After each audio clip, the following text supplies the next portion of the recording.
कहानी की शुरुआत में हमें एक क्लब का सीन दिखाया जाता है जहाँ पर कि एक बंदा मस्त अपना क्लबिंग कर रहा था। वहीं दूसरी तरफ इस कहानी की हीरोइन नियान रेडी हो रही होती है उसी क्लब में जाने के लिए। एक्चुअल में उसकी बहन हॉस्पिटल में थी और उसे उसकी बहन के ट्रीटमेंट के लिए पैसे लाने के लिए ये सारे काम करने पड़ते हैं। किसी ने यहाँ को नियान को काम दिया था। नियान रेडी होकर के उस क्लब में पहुँचती है। उसे पता था ये बंदा उसकी ब्यूटी से इम्प्रेस हो ही जाएगा। गाना वाना गा रही थी, होता भी वही है। जिस बंदे को वो पटाने गई थी वो सच में उससे इम्प्रेस हो जाता है। दोनों एक पर्सनल रूम में जाते हैं। वो नियान के साथ रोमांस करने का कोशिश कर रहा था, लेकिन मौका मिलते ही नियान उसे जान से मार देती है। हमें पता चलता है कि नियान को यही काम दिया गया था, इस इंसान को जान से मारने का। तभी एंट्री होती है इस कहानी के हीरो तियान जी की। तियान जी ने ही नियान को ये काम दिया था। नियान ये बात नहीं जानती थी। जब वो कमरे में आता है तो वो उसे वहाँ से जाने के लिए बोलती है। तियान जी उसे कहता है, मैंने ही तुम्हें ये काम दिया था, चलो खुद को अनड्रेस करो और मुझे खुद को दिखाओ। नियान जब अपना ड्रेस का ऐसे चेन खोलने लगती है तब वो उसे देख के बोलता है, हाँ जैसे मैंने सोचा था, तुम्हारी बॉडी पर बिल्कुल एक भी मार्क नहीं है, तुम वही लड़की हो।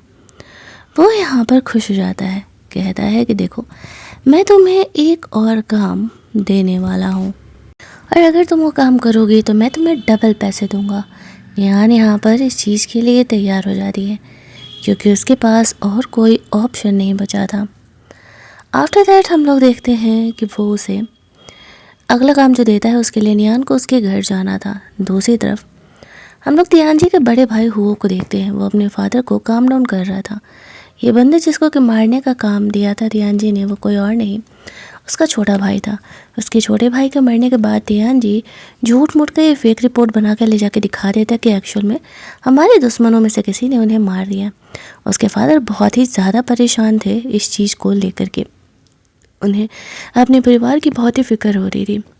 घर का बटलर यहाँ पर नियान को इंट्रोड्यूस कराता है, ये कहते हुए कि एक्चुअल में नियान हुओ के बेटे को पढ़ाने के लिए आई हुई है। तियान जी ने अगला काम दिया था उसकी भाभी पर नज़र रखने का, यानी कि हुओ की वाइफ पर। अब ये जो बटलर था वो नियान को इंटरव्यू लेने लगता है, बट नियान यहाँ पर थोड़ा सा फंस जाती है उसके उलझे सवालों से। तभी उसे लगने लगता है कि ज़रूर इसे किसी दुश्मन ने भेजा है। तियान जी का सेक्रेटरी सिचुएशन को संभालने के लिए नियान को बुली करने का एक्टिंग करने लगता है। तभी वहाँ पर हुओ आकर के नियान को बचा लेता है और उस पर गुस्सा करते हुए कहता है, तुम अपनी नौटंकियों की वजह से एक और लड़की को ऐसे हर्ट करने के लिए जा रहे थे। और नियान को वो सेव करके वहाँ से लेकर के जाता है। नियान उसे शुक्रिया अदा करती है। वो बोलता है, डोंट वरी, तुम मेरे बेटे को पढ़ा सकती हो, मुझे तुम्हारी मोटिव से कोई दिक्कत नहीं है। नियान सोचती है कि वो सच में इतना सिंपल माइंडेड है और अच्छा है। आखिरकार उसकी वाइफ को तियान जी क्यों हर्ट करना चाहता है, लेकिन कभी कभी जो हमें लाइफ में चीज़ें दिखती हैं वो सच नहीं होती हैं। वही हमें इस कहानी में आज पता चलने वाला है। असली विलेन कौन है वो तो एंड में पता चलेगा। तियान जी नियान से मिलने के लिए जाता है। वो उसे कहता है, मेरी जो भाभी है वो जापानीज बदमाश लोगों से मिली हुई है, तुम्हें उन्हें जान से मारना होगा। वो कहती है, तो तुम उसे घर से क्यों नहीं निकाल देते।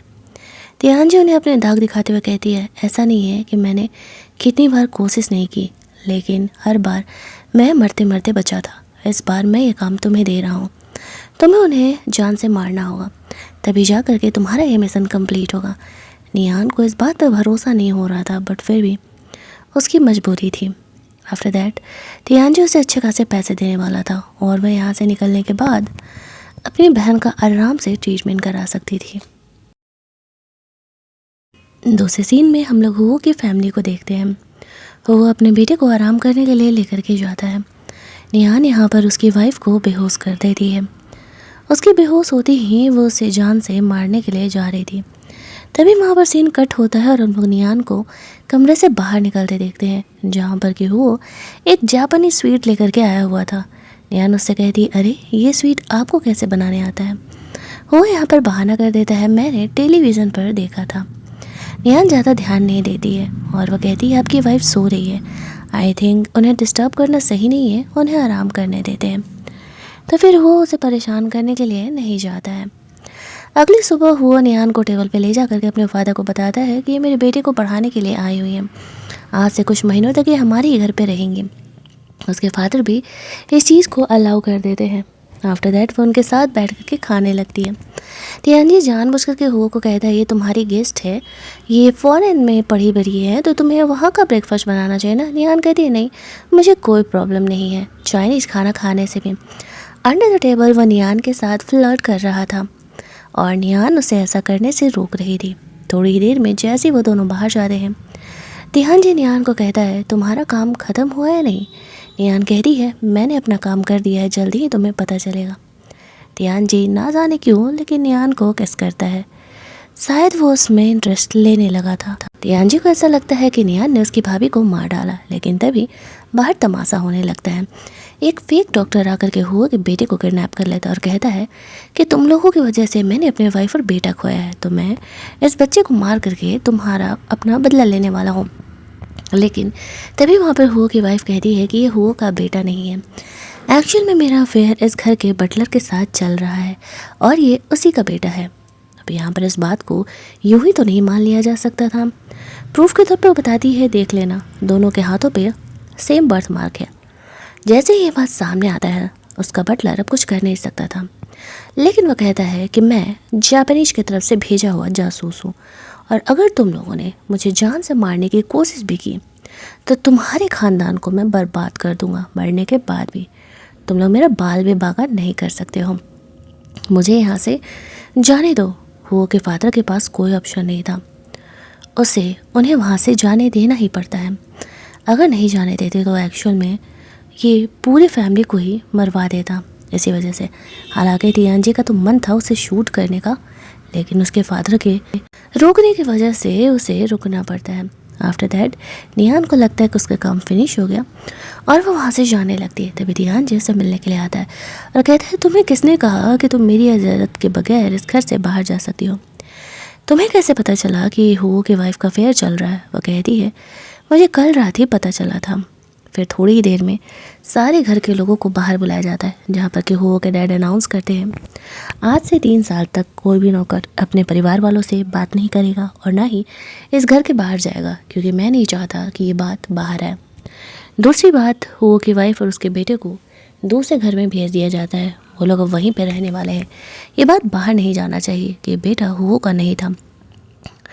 यहाँ पर नियान के साथी को भी लेके आया जाता है। नियान ने उस इंसान को प्लांट किया था, उसकी इतनी पिटाई देख करके तियानजी कहता है, आप लोगों ने इसे मारा क्यों? उसके डैड कहते हैं, मुझे डाउट है ये इंसान ज़रूर ही फेक है और इसे किसी ने जानबूझ करके भेजा है। तियानजी को डर था कि नियान का पोल खुल जाएगा, इस वजह से वो बीच में आता है और कहता है कि हाँ ये मैंने ही किया था, मैंने इस इंसान को भेजा था। एक्चुअल में मैं नहीं चाहता कि हुओ मुझसे कंपनी की प्रॉपर्टी में आगे निकले। उसकी इस गलती की वजह से उसके फादर उसे बहुत ही पनिशमेंट देते हैं और वो बेचारा पिटाई खा भी लेता है। वो यहाँ पर तियानजी को वाटर ऑफर करने के लिए आता है, उसे सिंपैथी दिखाते हुए वहाँ से चले जाता है, लेकिन तियानजी हुओ को इसलिए जानता था। रात में वो बहुत ही ड्रंक था। अपनी वाइफ के वहाँ से जाने के बाद नियान उसे संभालने के लिए आती है, तो वो उसे अपनी वाइफ समझने लगता है, जहाँ पर कि नियान कहती है कि वो नियान है, तो माफ़ी मांगते हुए कमरे में चले जाता है। तियानजी का सेक्रेटरी ये सब कुछ देख रहा था। रात में जब नियान यहाँ पर तियानजी के बॉडी पर दवा लगा रही होती है, तब उससे कहता है, मेरे पास तुम्हारे लिए एक नया काम है, अगर तुम वो काम करती हो तो मैं तुम्हारी बहन के लिए वो स्पेशल डॉक्टर को बुला दूंगा जो कि उसे होश में ला सकती है। यहाँ पर वो नियान को ऑर्डर देता है कि उसे हुओ को पटाना है। इसके बाद वो नियान के साथ इंटीमेट होता है। उसे कहता है कि उसे किसी हालत में उसे पटाना होगा, लेकिन वो हुओ से कभी प्यार नहीं कर सकती असल में, और ना ही वो उसके साथ इंटीमेट होएगी। नियान को यही 2 बातें याद रखनी है। इन बातों को याद रखते हुए वो हुओ को पटाएगी जब तक वो ना कहे। आफ्टर दैट हम लोग देखते हैं तियान जी हॉस्पिटल जाता है, जहाँ पर कि नियान की बहन की तबीयत बहुत ख़राब होने लगती है। उसे ब्लड की ज़रूरत थी। तियान जी उसे अपना ब्लड दे करके उसकी जान बचाता है। वो नियान से प्यार करने लगा था, ये बात उसे भी पता था और उसके सेक्रेटरी को भी, लेकिन नियान को नहीं पता था। रात में नियान जब नहा रही होती है तो उसके कमरे के बाहर कोई खड़ा था। वो इस तरीके से छोटा सा नाइफ फेंक करके उस इंसान को घायल कर देती है। बाहर निकलती है तो तियान जी कमरे से गुजर रहा था। उसे ऐसा लगता है कि तियान जी ही उसे छुप करके देख रहा था। नियान उस पर गुस्सा करने लगती है। तियान जी उसे कहता है, मतलब ऐसा क्या है जो मैंने तुम में नहीं देखा है, या फिर मैं चाहूँ तो मैं डायरेक्टली नहीं देख सकता हूँ। मुझे ये छुप करके देखने की क्या ही ज़रूरत पड़ेगी। लगता है कि तुम्हारा दिमाग नहीं काम कर रहा है। ब्लड देने की वजह से तियान जी की हालत थोड़ी डाउन थी। उसका बटलर उसे आराम करने चलने बोलता है, लेकिन वो उसे वहाँ से जाने के लिए बोलता है। तभी वो बीच में आता है। नियान उन दोनों की लड़ाई के बारे में हुओ को नहीं बताती है और रेस्ट करने के लिए चली जाती है। हुओ यहाँ पर चुपचाप अपने कमरे में चले जाता है। अगले मॉर्निंग वो लोग आगे क्या करना है इसी बारे में बात कर रहे थे। साथ ही में यहाँ पर उसके डैड उसे मानते थे कि हुओ ही कंपनी का असली हकदार है। और यही नहीं, जीजी नाम के एक बड़े बिजनेसमैन की भी बेटी यहाँ पर आने वाली थी। उसके फादर कहते हैं, तुम दोनों में से जो भी उसे पटा करके शादी करेगा वही कंपनी का असली हकदार होगा। दोनों भाइयों के बीच यहाँ पर कंपटीशन होने वाला था। दूसरी तरफ जो निहान थे उसे अपनी बहन की बहुत ही फिक्र थी। उसका सेक्रेटरी काम देता है कि कल जब जीजी पार्टी में आएगी तब निहान को उस पर अटैक करना है। अगले दिन पार्टी में जब जीजी आती है तो नियान उस पर गोली चलाती है। इस चक्कर में वो खुद भी थोड़ा सा इंजर्ड हो जाती है। वो जीजी को बचाने की एक्टिंग करता है और उसके नज़र में अच्छा बन जाता है, लेकिन उसे छोड़ करके वो नियान को देखने के लिए चले जाता है। नियान यहाँ पर इंजर्ड थी और वो एक्चुअल में उसका फिक्र कर रहा था, लेकिन नियान को उसका ये फिक्र नहीं दिख रहा होता है और वह तियान जी को वहाँ से जाने का बोलती है। तभी एक आदमी इधर देखने के लिए आने लगता है कि जिस इंसान ने जीजी पर अटैक किया था वो यहाँ तो नहीं है, लेकिन तियान जी संभाल लेता है। इधर जब तियान जी ने जीजी की जान बचाई थी तो बदले में वो उसे अपना ब्रेसलेट गिफ्ट कर देती है। हालांकि वो थोड़ा इम्प्रेस तो थी तियान जी से। तियान जी की इमेज एक प्ले बॉय की थी। तियान जी इसीलिए तो नियान को उस पर अटैक करने के लिए बोला था। आफ्टर दैट नियान यहाँ पर इंजर्ड होने का बहाना करके हु को अपने साथ लेकर के जाती है, जहाँ पर कि वो उसका केयर कर रहा था। नियान जी चुप करके इनकी बातों को सुन रहा था। नियान उसे दिखाते हुए हु को हक कर लेती है और बोलती है उसे अच्छा लगा जो हु यहाँ पर उसका केयर कर रहा है, क्या वो उसकी चोट पर दवा लगा देगा। हु यहाँ पर दवा लगा रहा था। तियान जी को ये देख करके बहुत ही जेलस होने लगता है। उसके जाते ही वो कमरे में यहाँ पर आता है और उसे बोलता है कि तुम्हारा तो फ्लर्ट करने का skill day by day strong ही होते जा रहा है। नियान उसे कहती है, तुम भी तो यही चाहते थे ना। वो वापस से यहाँ पर नियान के साथ इंटीमेट होता है।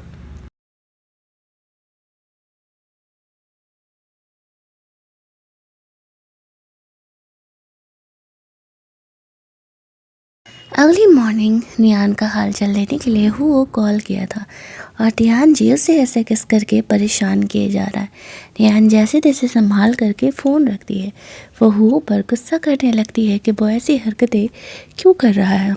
यहाँ पर वो उससे मिलने के लिए आता है, लेकिन तियान जी उसे परेशान ही कर रहा था। उसके जाने के बाद नियान उस पर बहुत ही भड़क जाती है और तियान जी को वहाँ से जाने के लिए कहती है।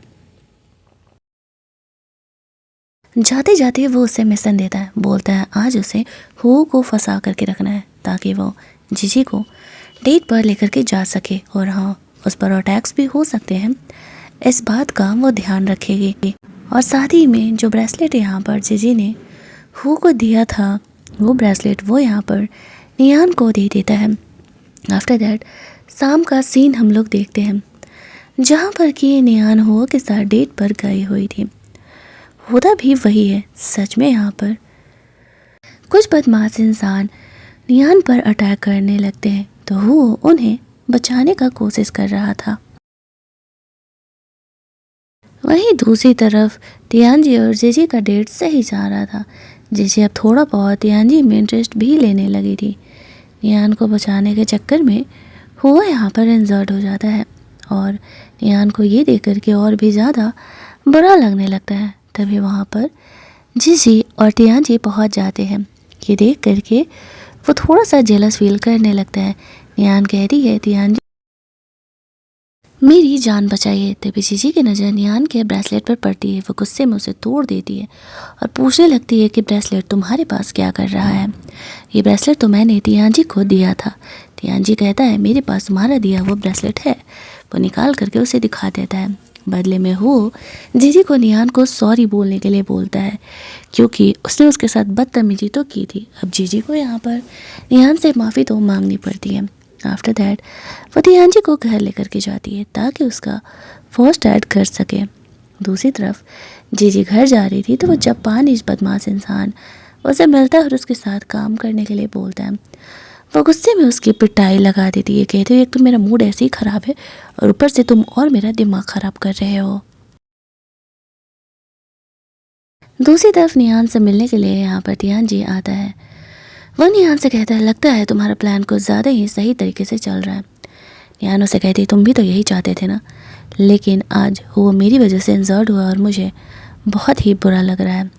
तियान जी उसे कहता है, मैंने तुम्हें पहले भी वार्न किया था कि तुम मुझसे प्यार नहीं कर सकती, चाहे जो भी सिचुएशन हो जाए तुम्हें इस बात को ध्यान रखना होगा। इस रूल को तोड़ोगी तो तुम्हारे लिए बहुत ही ज़्यादा मुश्किल बढ़ जाएगा। लेकिन नियान कहाँ ही उसकी बात को सुनने वाली थी। फीलिंग पर भला किसका कंट्रोल रहता है।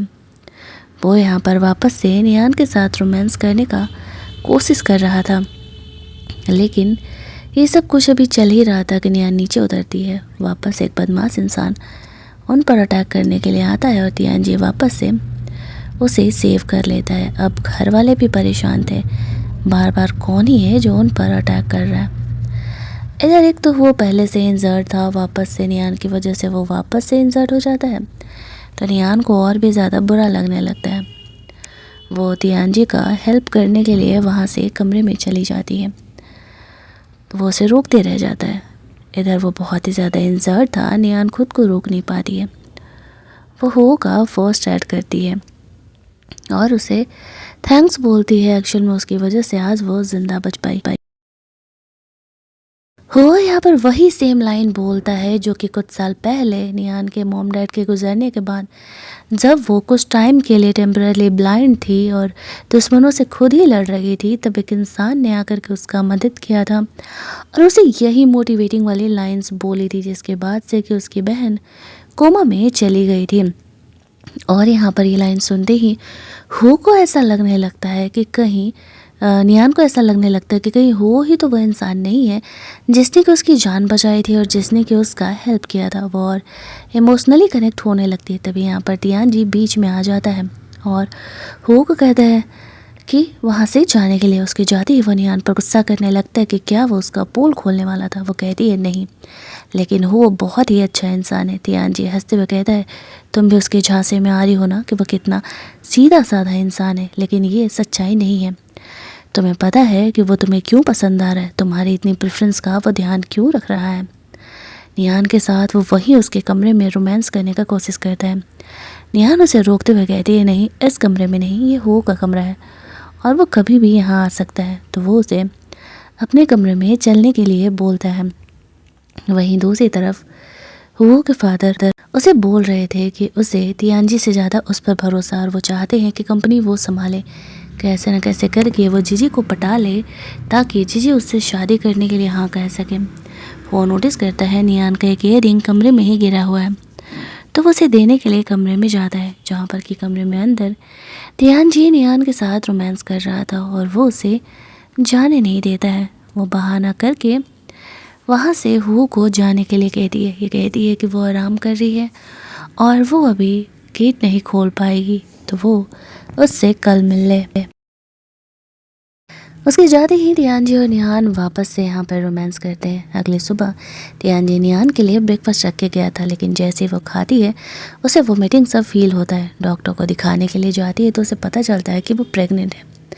उसे बेबी अबॉर्ट कराना था। वो बिना शादी के इस तरीके से तियान जी की बेबी से प्रेग्नेंट नहीं हो सकती है। प्रिस्क्रिप्शन लेकर के जब वो लौट रही थी, वो काफ़ी ज़्यादा डिप्रेशन में थी, सैड थी। तभी वो हुओ से टकराती है। हुओ के हाथ जब वो प्रिस्क्रिप्शन लगता है तो वो पूछने लगता है, ये तो एबॉर्शन के पिल्स हैं, तो ये तुम क्यों ले रही हो, क्या तुम प्रेग्नेंट हो? बताती है कि हाँ। वो पूछता है ये किसका बेबी है? वो सच्चाई नहीं बताती है, बोलती कि कुछ टाइम पहले वो क्लब में सिंगर का काम कर रही थी, तब वो वहाँ पर एक इंसान से मिली थी, लेकिन अब वो इंसान से कनेक्टेड नहीं है, इसी वजह से वो इस बेबी को अबॉर्ट कराना चाहती है। वो उसे एक आइडिया देता है और बोलता है कि देखो तुम्हारी काफ़ी बदनामी होगी, क्यों ना तुम मुझसे शादी कर लो, वैसे भी तुम्हें पता है कि मैं तुम्हें कितना ज़्यादा मानता हूँ, तुम्हें पसंद करता हूँ, और अगर तुम मुझसे शादी कर लोगी तो फिर मुझे कंपनी में भी प्रॉफिट मिल जाएगा। नियान उसे सोचने का वक्त मांगती है। वो दोनों घर जाते हैं जहाँ पर उसके फादर बहुत ही गुस्सा थे क्योंकि वो नियान के लिए जीजी को इग्नोर कर रहा था। तियानजी भी वहाँ पर था। वो कहता है कि नियान उसके बेबी को लेकर के प्रेग्नेंट है और वो उससे शादी करना चाहता है। इस बात पर खुद तियानजी भी शॉक हो जाता है, लेकिन वो अपने इमोशंस को कंट्रोल करके रखा हुआ था, सबके सामने आने नहीं देता है। उसके फादर इस रिश्ते के खिलाफ थे। उनका कहना था कि नहीं, वो एक नॉर्मल लड़की से शादी नहीं कर सकता है। उसके फादर उसे कमरे में बात करने के लिए लेकर के जाते हैं। उनके जाने के बाद तियानजी नियान से पूछता है ये बच्चा किसका है। नियान उसे कहती है ऑब्वियस सी बात है हो का है, तभी तो वो उससे शादी करने के लिए हाँ कहा है। तियानजी उसे कहता है सच बताओ क्या ये मेरा बेबी है? नियान कहती है नहीं। तभी वहाँ पर वो आता है और वो बताता है कि एक्चुअल में उसके फादर उनकी शादी के लिए मान गए हैं। नियान इस बात से हाँ में हाँ जताती है और वो कहता है डोंट वरी, मैं तुम्हारी बहन के लिए भी अच्छा डॉक्टर ढूंढूंगा जिससे कि उसे जल्दी होश आ जाए। नियान सोच रही थी कि वो कितना अच्छा इंसान है, लेकिन कभी कभी आंखों देखा भी सच नहीं होता है। ये इस कहानी में यहाँ पर हमें साबित होने वाला था। वो दोनों यहाँ पर बात करते हैं, लेकिन नियान को कुछ तो गड़बड़ लग रहा था। वो डॉट्स कनेक्ट करते हुए सोच रही थी कुछ तो गड़बड़ है, चीज़ें इतनी सिंपल नहीं है। अगले दिन हो और जीजी अपने एंगेजमेंट को अनाउंस करते हैं और तियानजी और जीजी अपने एंगेजमेंट को अनाउंस करते हैं और नियान और हो अपने एंगेजमेंट को अनाउंस करते हैं।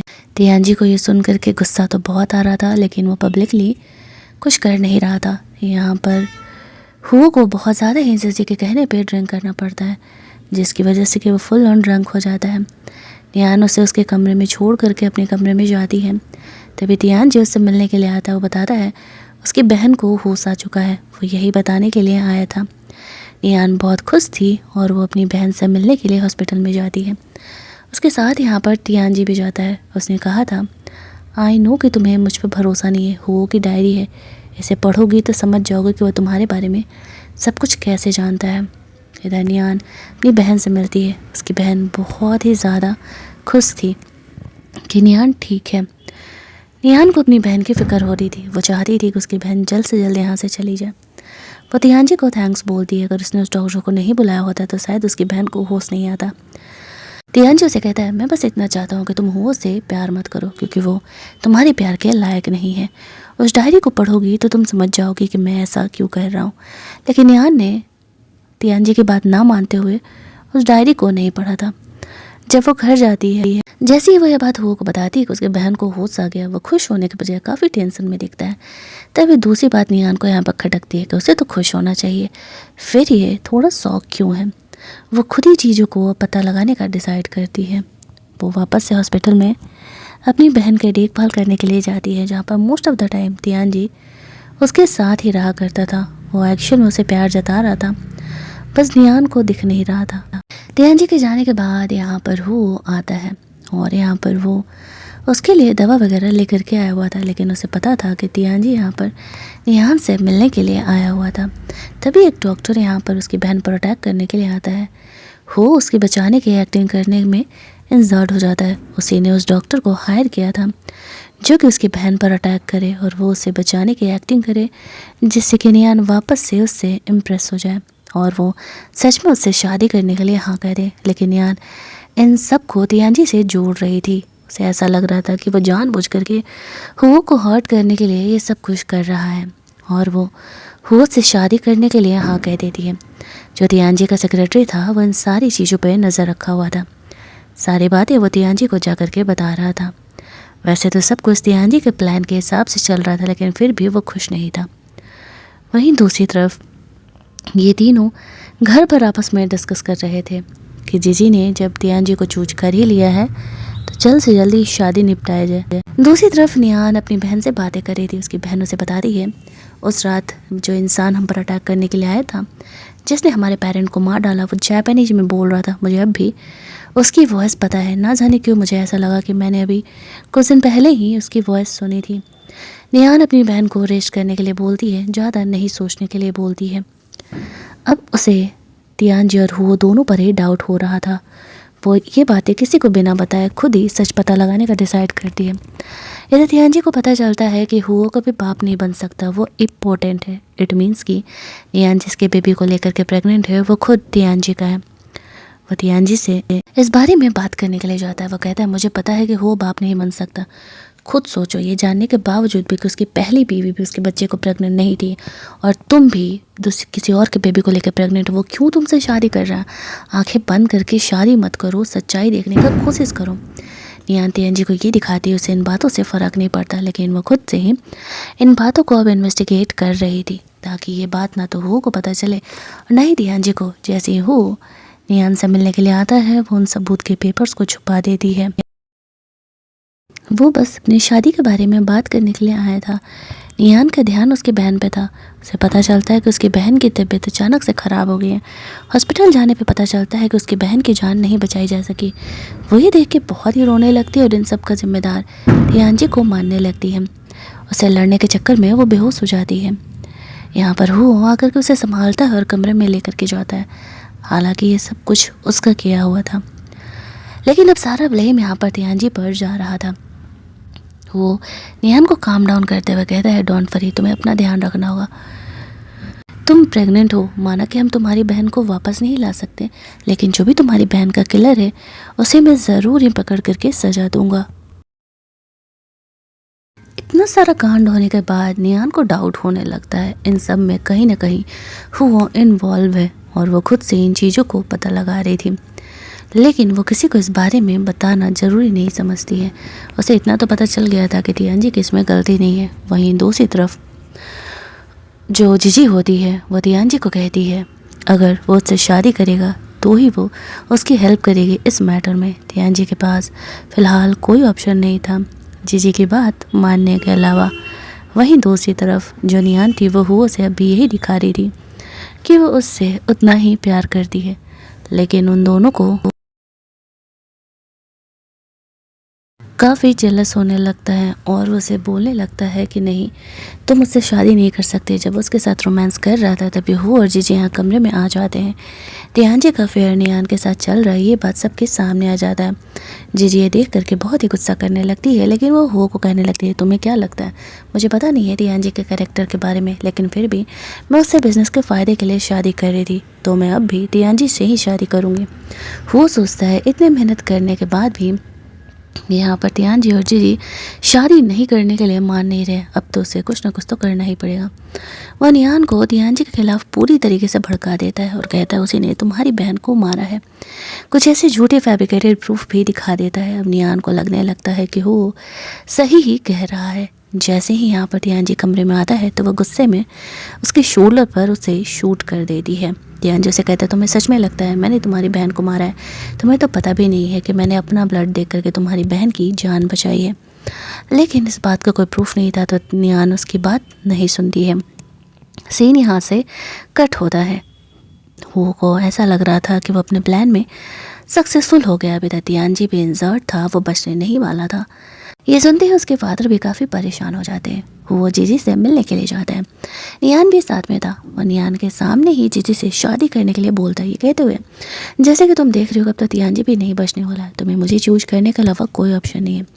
नियान जब ये बात सुनती है, उसके मुँह से ये लाइन सुनती है तो वो समझ जाती है कि वो अब तक उसका इस्तेमाल कर रहा था। वो वहाँ से जाने लगती है तो वो उसे रोकते हुए कहता है तुम तो मेरे प्लान का सबसे इम्पॉर्टेंट मोहरा थी, तुम्हें मैं ज़िंदा कैसे छोड़ सकता हूँ। जैसे ही वो उसे मारने वाला था तभी वहाँ पर तियान जी आ जाता है। साथ ही में वो बटलर भी यहाँ पर आया हुआ था जो कि एक्चुअल में हुओ से मिला हुआ था। तब जाकर के यहाँ पर पोल खुलता है। एक्चुअल में उसकी वाइफ की तो कोई गलती ही नहीं थी, उसका बटलर वो दोनों मिले हुए थे। उसके डैड को भी पता चलता है तो वो शौक हो जाते हैं। तियानजी जिंदा था ये देख करके वो शौक हो जाता है। जैसे वो तियानजी को मारने वाली थी, उसकी बहन जिंदा यहाँ पर आकर के उसे सच्चाई बता देती है। उसकी बहन मरी नहीं थी, तियानजी उसे सेफली वहाँ से ले करके गया था। ये ब्लड वाली बात भी सच्ची थी। और उस रात जिस रात नियान ब्लाइंड थी, तियानजी ने एक्चुअल में उसकी जान बचाई थी। आफ्टर दैट यहाँ पर हो को जेल भेज दिया जाता है। जेजी तो बस इंगेजमेंट करने का एक्टिंग कर रही थी, उसे सब कुछ तियानजी ने पहले ही बताया था। और हमारी ये कहानी यहीं पर एंड कर दी जाती है, जहाँ पर कि तियानजी और नियान दोनों एक हो जाते हैं। कहानी ख़त्म होती है। रोमांटिक लव स्टोरी अच्छी लगी होगी तो जल्दी से मिल लेंगे हम लोग ऐसे ही एक और मस्त वाले रोमांटिक कहानी के हिंदी एक्सप्लेनेशन में।